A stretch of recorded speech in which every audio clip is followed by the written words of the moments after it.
দর্শক আপনাদের সকলকে স্বাগত জানাচ্ছি তামরুল মিল্লাত কামিল মাদ্রাসার কেন্দ্রীয় ছাত্র সংসদ টাকসু কর্তৃক আয়োজিত হচ্ছে একটি শুকরানা মিছিল।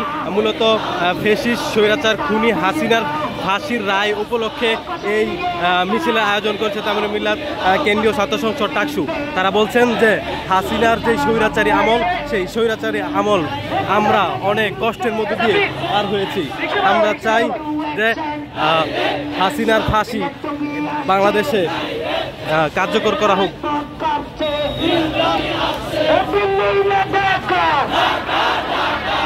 শাকিল পারভেজ, শহীদ নাসির সহ আমাদের অসংখ্য শহীদ, বাংলাদেশের 1400 মায়ের বুক খালি হয়েছে, আমাদের 30,000 আহত। আমি যখন এই গাজীপুর শহরে আমাদের কাজ শুরু করি, শহীদ শাকিল পারভেজের বাবার সাথে দেখা করে কাজ শুরু করেছিলাম।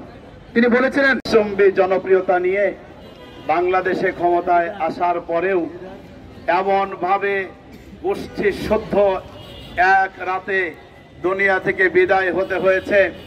ফিলোসফাররা বলেছেন এক নেতার এক দেশ এক রাতে গোষ্ঠী শেষ। আপনারা কি বলতে পারবেন সেই দেশটার নাম কি? আর এক মেয়ের গল্প করি ছোট্ট করে।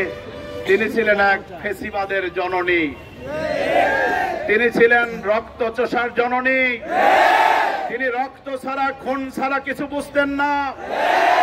কিন্তু আরবিতে একটি কথা আছে, মান হাফারা ওয়া হুফিরু, যে গর্ত করে সেই গর্ত পড়ে। গর্ত করেছিল খুনি হাসিনা, গর্ত করেছিল ফেসিবাদের জননী ওই হাসিনা, গর্ত করেছিল ওই ট্রাইব্যুনাল, যে ট্রাইব্যুনাল করে তথাকথিত মানবতা বিরোধের অপরাধের বাংলা